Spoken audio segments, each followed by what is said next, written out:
Hi guys, welcome to सिंसना vlogs. आज मैं ऑफिस से 6 बजे आई हूँ और 6 बजे से कंटिन्यूसली मैं बैठी हुई हूँ अपनी शादी के फ़ोटोज़ एक एल्बम में डाल रही हूँ मैं, सो दैट मैं फ़ोटोग्राफर्स को दे पाऊँ for editing and all. And it's a real hassle. मुझे लोग बोलते थे कि उनको 3 महीने लग गए, 6 महीने लग गए, और मुझे लगता था कि यार ये कितने आलसी लोग हैं, मतलब they could have done it faster. But honestly, it's so difficult to choose the right photos for editing. But looking at these photos, मतलब मैं सोच रही हूँ कि मैं उस मोमेंट में थी कहाँ, मतलब काफ़ी मोमेंट्स में मुझे याद नहीं है कि ये मोमेंट्स कब हुए थे। I mean, I was so occupied with my own thoughts. I mean, sometimes it's a bit sad when I see these photos कि कुछ मोमेंट्स तो मुझे याद ही नहीं है कि ये कब हो रहे थे।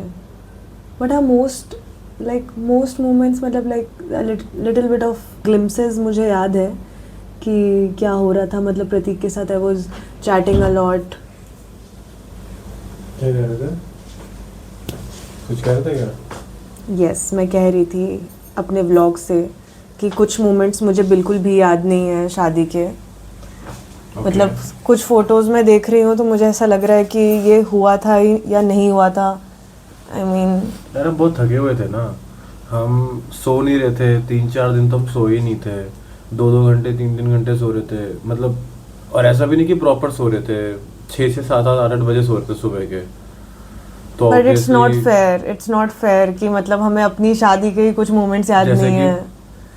मतलब जैसे ये फोटो मैं देख रही हूँ, मतलब it's a very cute photo हाँ। Right now. It's a photo of us taking pheras, और काफ़ी क्यूट है फोटो। मेरे को बट हम याद किस है। बात पे हंस रहे थे वो मुझे नहीं अरे याद। मैं कुछ कुछ तो बोल दे रहा था, तुम कुछ कुछ बोल दे रही थी। अब वो बट लोगों को ये मोमेंट्स याद रहते हैं, मैंने सुना है लोगों को अपनी स्टोरीज बताते हुए। आई मीन हमारे पास भी अपने स्टोरीज हैं, ऐसे वो बट कुछ फुटबॉल, ऐसे। इसको फुटबॉल बना के बाहर ले जाते हैं, ऐसे कुछ कुछ बोल रहा था अच्छा, मैं। सो ही रिमेम्बर्स बिकॉज शादी जो है उसके होम टाउन में हुई तो उसके लिए थोड़ा सा ईजियर था।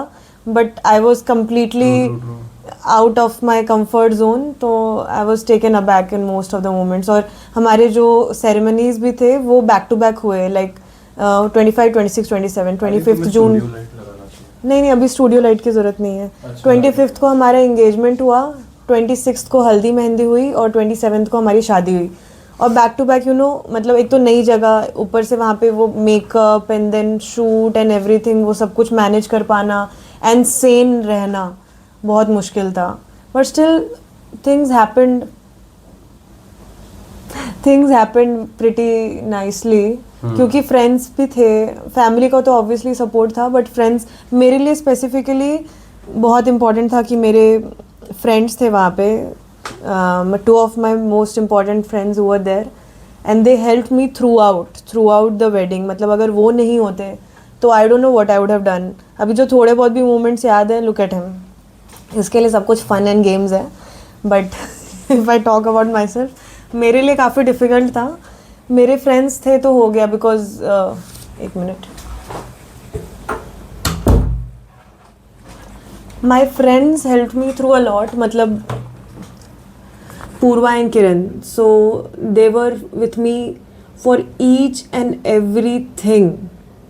मतलब मेरा मेकअप हो, चाहे मेरे ड्रेसेस हो, चाहे मेरी ज्वेलरी हो, सब कुछ वो देख रहे थे।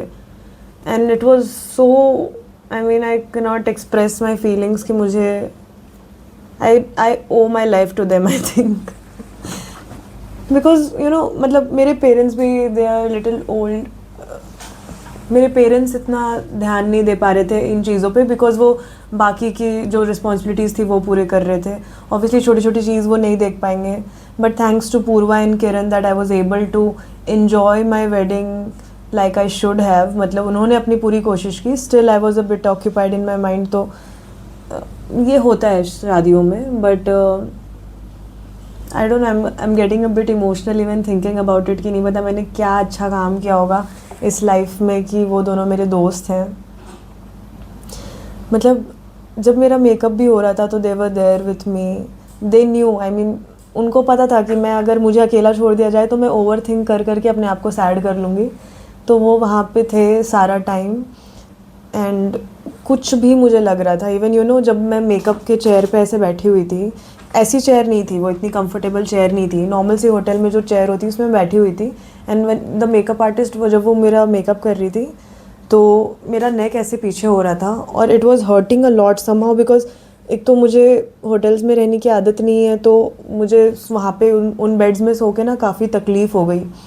तो मेरे को नेक में पेन था और जब मैं मेकअप करवा रही थी तो it was paining so much, it was horrible.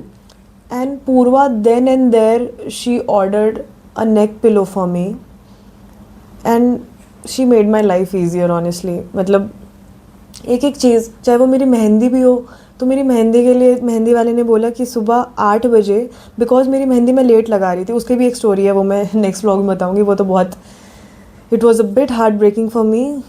मेरी जो मेहंदी हुई थी, तो जो मैंने सेकेंड टाइम मेहंदी लगवाई तब बहुत रात को मैं लगवा रही थी और नेक्स्ट डे ही सुबह शादी का फंक्शन मतलब शुरू होने वाला था, जो भी पूजा वगैरह थी।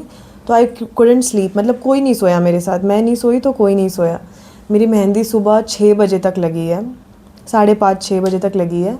एंड मेहंदी वाला जब जा रहा था उसने बोला कि 1.5 घंटे बाद यानी कि 8 बजे अगर मेरे हाथ में सरसों का तेल, ऐसे कोई तेल था, आई थिंक सरसों का तेल था, अगर वो मैं लगाऊं तो रच जाएगी। क्योंकि हमारे पास ज़्यादा टाइम नहीं था, जनरली लोगों की जब मेहंदी होती है तो 2-3 दिन पहले लग जाती है और वो रच जाती है 2 दिन में। पर बिकॉज मेरी मेहंदी समझ लो आज की रात लग रही है, तो कल मेरी शादी है, तो वो नहीं रचती तो अच्छा नहीं लगता। तो मेहंदी वाले ने बोला था कि 8 बजे सुबह आप सरसों का तेल लगाओ, इससे रच जाएगा।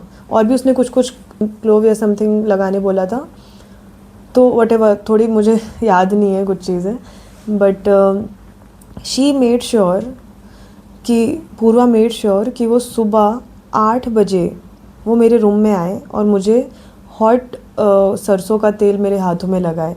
And for that she woke up even earlier, I mean she slept for I think just an hour और 45 मिनट्स। उसने सब कुछ करके रखा, उसने 8 बजे तक गरम तेल मेरे रूम में ले आई, वो वार्म, एंड वो उसने मेरे हाथ पे लगाया and then she went. I mean, who does that? And Kiran also throughout the wedding, she helped my family, she helped my parents. वरना बहुत डिफ़िकल्ट होता अगर ये दोनों नहीं होते, बहुत ज़्यादा डिफ़िकल्ट होता। They helped my family through everything. Anyway, yes. So coming back to it, अभी मैं फ़ोटोज़ का सिलेक्शन कर रही हूँ to send the photographers for editing. वो इंस्टाग्राम के लिए एक बैच रेडी करते हैं सो दैट मैं पोस्ट कर सकूँ, प्रतीक पोस्ट कर सके, तो उसके लिए मैं सिलेक्ट कर रही थी। And it is so difficult because वो ना रॉ फोटोज़ भेजते हैं, पूरे 5,000-6,000 फ़ोटोज़ भेजते हैं, and to go through each and every photo and make sure that कुछ अच्छा ना मिस हो जाए, मतलब कुछ ऐसा फ़ोटो ना मिस हो जाए जो मुझे बाद में लगे कि यार मैं ये पोस्ट कर सकती थी, ये अच्छा फ़ोटो है। एंड बहुत डिफ़िकल्ट है। नो वंडर लोगों को 3-6 महीने लग जाते हैं, कुछ लोगों को साल भर लग जाते हैं। एंड आई यूज़ टू जज देम, बट नाउ जब मुझ पे आई है तो मुझे पता चल रहा है कि ये इतना ईजी प्रोसेस नहीं है to be able to do this. But also it's fun, मतलब एक एक फ़ोटो जब मैं देख रही हूँ, मैं मतलब I am trying to recollect कि उस मोमेंट पे क्या हो रहा था। कुछ कुछ चीज़ें मुझे नहीं याद आ रही हैं, मतलब अभी शादी को 1 महीना भी नहीं हुआ है, but I forgotten somehow, but maybe it will come to me because उस समय मैं बहुत स्ट्रेस्ड थी, बहुत I don't know in what zone I was, कि मैं इतना ज़्यादा इन्जॉय नहीं कर पा रही थी जितना मुझे, मतलब मैंने सोचा था कि मैं करूँगी उतना नहीं कर पाई थी। बट फिर भी because of my friends and family काफ़ी अच्छे से मतलब सब कुछ हो गया। बट होपफुली मुझे धीरे धीरे करके याद आ जाए मोमेंट्स, जैसे मुझे याद आएगा ना I share also with you guys, because this is something once in a lifetime वाली चीज़ है ये, तो I don't want to lose these memories. I think I looked my prettiest during the fairas. I think that I have never looked so pretty in my life जितना मैं फेरों के समय लग रही थी। हम कैसे मिले, मैं प्रतीक की मॉम से कब मिली, प्रतीक मेरे पेरेंट्स से कब मिला, ये स्टोरी भी मैं एक व्लॉग में बताऊंगी। काफ़ी अच्छी स्टोरीज़ हैं हमारे पास actually, but I want to remember just the good parts, because क्या होता है कि ये जो शादी एंड इन चीज़ों का जो प्रोसेस होता है वो थोड़ा स्ट्रेसफुल होता है, and sometimes some things happen, but I don't want to remember those things. Mostly things were good, सबका सपोर्ट था हमें, आई थिंक ये व्लॉग मुझे एंड कर देना चाहिए क्योंकि मैं काफ़ी इमोशनल हो रही हूँ और मैंने जो सोचा था फ़न सा रिकॉर्ड करने को वो हो नहीं पा रहा है. Okay, so see you in my next vlog. Bye. Do like and subscribe by the way.